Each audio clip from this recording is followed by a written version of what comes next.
si sois como yo no me estoy enterando de nada en absoluto de qué hace esta gente y qué es lo que proponen, ¿no?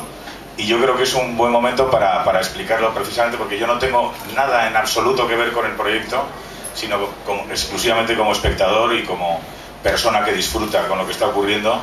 Os lo puedo explicar desde un punto de vista excéntrico y por lo tanto creo que lo veo en conjunto y puedo tener una visión que os sirva para entender qué diablos está pasando aquí. Bueno, esto es una experiencia única. No se ha hecho nunca nada igual. Es una especie de producto de laboratorio, no sé si ellos son conscientes, un producto de laboratorio en el que de pronto se han juntado se han puesto en común una serie de disciplinas que han generado algo, a mi parecer, muy grande, ¿no? Primero, ¿dónde está el origen de todo esto? El origen de todo esto está en los freaks, ¿no? En las personas que tienen una serie de inquietudes y de iniciativas que provocan una pasión desmedida por una serie de cosas que juntas han provocado esta serie. En primer lugar, la pasión por los superhéroes, ¿no? Yo creo que todos formamos parte de una generación que ha sufrido que los superhéroes, pues están en Manhattan. Siempre están en Manhattan. O igual están en Canadá, como muy lejos, ¿no? Había algunos locos por ahí, Banshee y tal, había unos cuantos que estaban por Canadá. Luego siempre había una especie de superhéroe autóctono, ¿no? En Australia y tal, pero afortunadamente nunca hicieron un torero superhéroe, porque ese es el que nos hubiera tocado a nosotros sufrir si se les hubiera ocurrido un superhéroe español, ¿no?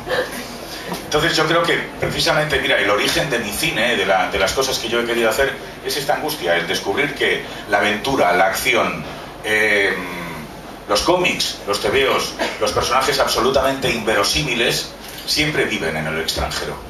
Yo quería que vivieran aquí, y ellos quieren que vivan en Barcelona, o en Madrid, o donde fuera, pero en un lugar, en un entorno cercano. Yo quería vivir esa sensación de que los personajes imposibles podían ser posibles cerca de mi casa, ¿no?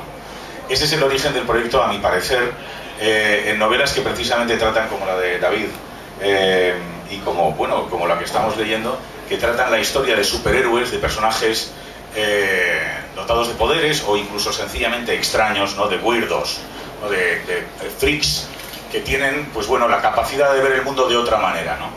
Todo eso mezclado ¿con qué? Pues con una nueva manera de contar las cosas. ¿De dónde proviene? De otra de las aficiones delirantes y prohibidas del freak, que son los juegos de rol.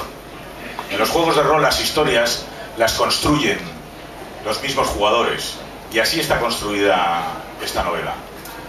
Es decir, hay una serie de gente que genera un personaje, que es dueña de un personaje y dueña de la historia que de alguna manera engloba las aventuras de ese personaje. Pero eso no se construye solo, sino que se construye en base a los acontecimientos que otros jugadores, en este caso escritores, están componiendo sobre cada superhéroe o cada personaje freak, digamos, que pueblan estas historias. Al juntarse esas dos disciplinas, el superhéroe junto con la estructura narrativa del juego de rol, tenemos algo absolutamente nuevo, que no hemos visto nunca.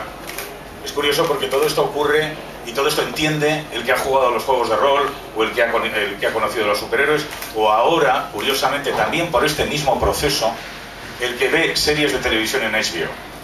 ¿Por qué? Porque, por ejemplo, un tipo como George R.R. Martin juega a juegos de rol. Y George R.R. Martin conoce los superhéroes y conoce la estructura narrativa de un cómic de Stan Lee y sobre todo de una serie de televisión de 13 episodios. Las novelas de George R.R. Martin están construidas en base a la estrategia de un juego de rol. Diferentes personajes que se van superponiendo unos a otros y que en una historia global tienen su propia independencia intrínseca al margen del resto de los personajes, que es, creo que lo veis cuando estáis viendo Juego de Tronos, ¿no? En definitiva, todo eso junto ha provocado un experimento sin igual. Yo creo que no hay todavía un ejemplo parecido fuera de España.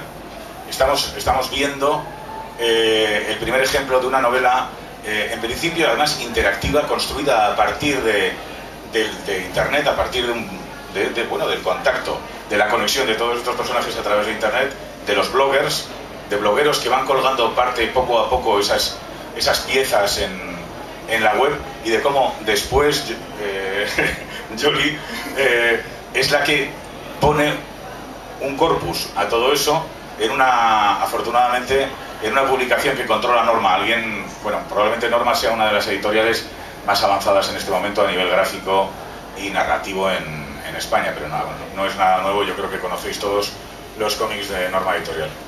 Todo esto, claro, tiene un soporte gráfico, ¿no? Por eso está este hombre aquí.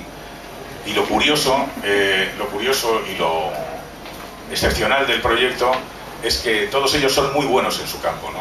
Todos han publicado ya novelas, todos tienen una larga trayectoria como escritores, y todo eso ayuda a que el material sea excepcional. Yo creo que tenéis la oportunidad de hacer preguntas a un grupo de gente que tiene una capacidad asombrosa, no solamente para contar historias y historias nuevas, sino para generar un nuevo concepto en literatura que, de alguna manera, yo creo que sobrepasa la literatura. Esto va a ser probablemente, creo yo, el comienzo de una serie de televisión, o va a ser el comienzo de un cómic que probablemente edite Norma con un grupo de dibujantes. En fin, va a ser el comienzo de un mundo diferente del que estamos habituados, ¿no? En el que hay un solo creador que cuenta una sola historia y que los demás la disfrutamos. Pero todo esto os lo va a contar mejor sus protagonistas. Gracias.